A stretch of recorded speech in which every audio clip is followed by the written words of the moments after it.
Научная сессия и форум краеведов состоялись в Уфе. Обсудим главные заявления прямо сейчас в программе интервью в эфире главного телеканала Республики. Сегодня с нами старший научный сотрудник Института философии Национальной академии наук Республики Беларусь Алексей Дзерман. Алексей Валерьевич, здравствуйте. Здравствуйте. Хотелось бы начать немного с другого. Вас называют идеологом современного евразийства, а мы понимаем, что Башкортостан относится как раз к пограничным территориям между цивилизациями. Вот с этой точки зрения ваш взгляд на научный. Поделитесь, пожалуйста. Существует теория так называемых фронтиров или пограничий, когда сталкиваются различные культуры, цивилизации, и вот их взаимодействие – это весьма интересный процесс. То есть задача исследователя – это изучить, как взаимодействие происходит, как друг в друга культуры проникают, какой результат. Важно также для актуальной политической обстановки избегать конфликтов при этом взаимодействии.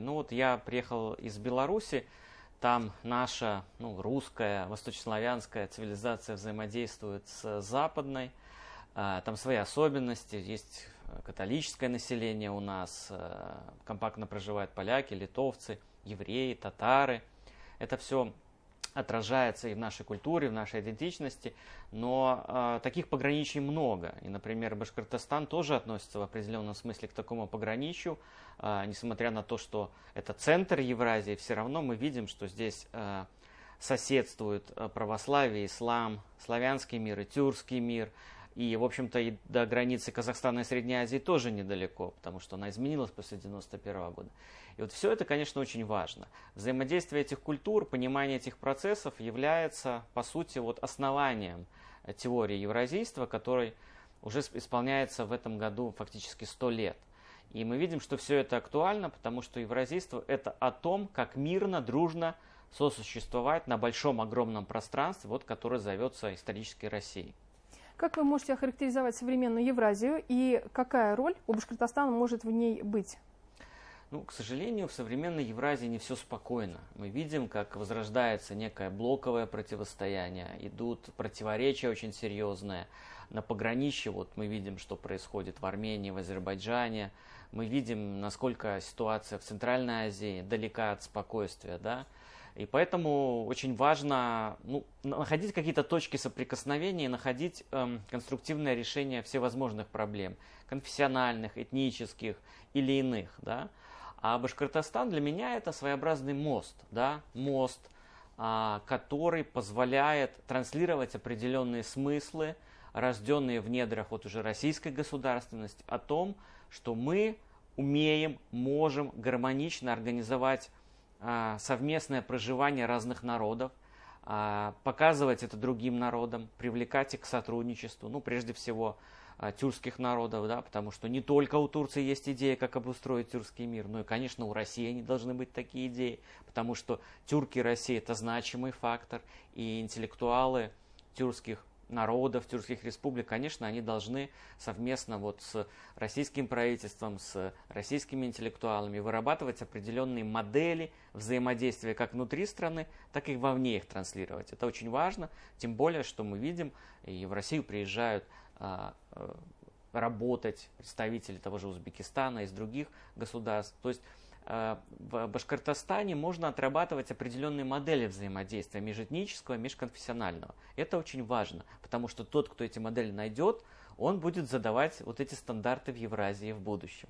Вы согласны с мнением, что многие культурные связи затем перерастают в очень крепкие деловые связи, да?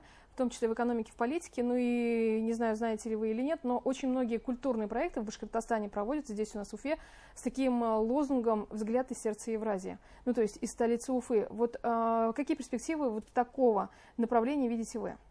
Большие перспективы, потому что сама среда культурного взаимодействия, взаимодействия народов, обычных людей, конечно, она порождает эффекты экономические и деловой, потому что за этим идут связи, рождаются даже семьи, когда представители разных народов на одном пространстве между собой взаимодействуют. Потом рождается взаимный интерес к культуре, понимание этой культуры. А для экономики, как я уже сказал, это бизнес-контакты, это возможность привлекать определенные инвестиции, потому что республика будет демонстрировать в этом случае, что она привлекательна, что здесь все спокойно, здесь всем рады и есть какое-то развитие. Поэтому очень важно себя правильно позиционировать. И в этом смысле, когда говорят, что Башкортостан – сердце Евразии, это тоже правильно. Просто эти пограничья, они могут проходить и по центру, и где-то по периферии. Главное из всего извлекать полезный опыт и делать выводы. Из пограничья вывод один – нужно мирно уживаться, и тогда ты становишься не периферией, а центром. Ты показываешь, что вот эти модели здесь работают, и они могут применены в других регионах и странах. Это вот важно, вырабатывать правильные модели взаимодействия народов, людей, культур, религий. Алексей Валерьевич, как вы оцениваете научную сессию здесь в Уфе? Очень интересно.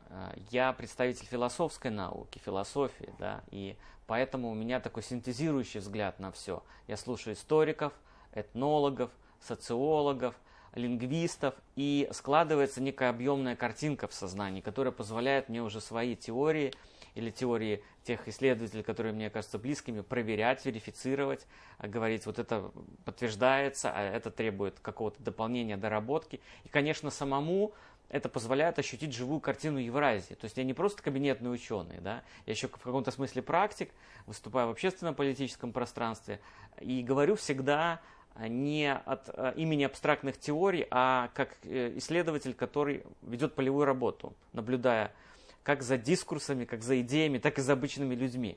И тогда складывается более-менее непротиворечивая, правдивая картина, о которой ты можешь смело и ответственно говорить. И это вот очень важно. Какие тренды могут быть интересны на национальном российском уровне, и, может быть, из Башкортостана, да? Может быть, что-то вы уже увидели, ну и так межстрановое? Во-первых, мне кажется, достаточно сбалансированная, выверенная национальная политика. То есть и защиты прав, конечно же, башкир как народа, защиты языка, сохранение языка, это очень важно, без ущемления прав других. То есть без без экзальтации, без впадения в какие-то националистические настроения. То есть все спокойно и достаточно адекватно. То есть выверенная, спокойная национальная политика. А в межстрановом плане, конечно, Башкортостан демонстрирует пример довольно успешного развития вот в национальном плане своей идентичности. Это очень важно, как пример для других. Ну и открытая республика. То есть мы видим, здесь нет какой-то замкнутости в определенной идеологической или конфессиональной нише. То есть республика открыта, демонстрирует свои достижения, открыто говорит о проблемах, если они есть.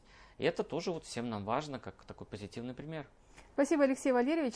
Это была программа «Интервью», и сегодня нашим гостем был Алексей Дзермант, старший научный сотрудник Института философии Национальной академии наук Республики Беларусь. Не переключайтесь, оставайтесь вместе с нами. В нашем эфире все самое интересное.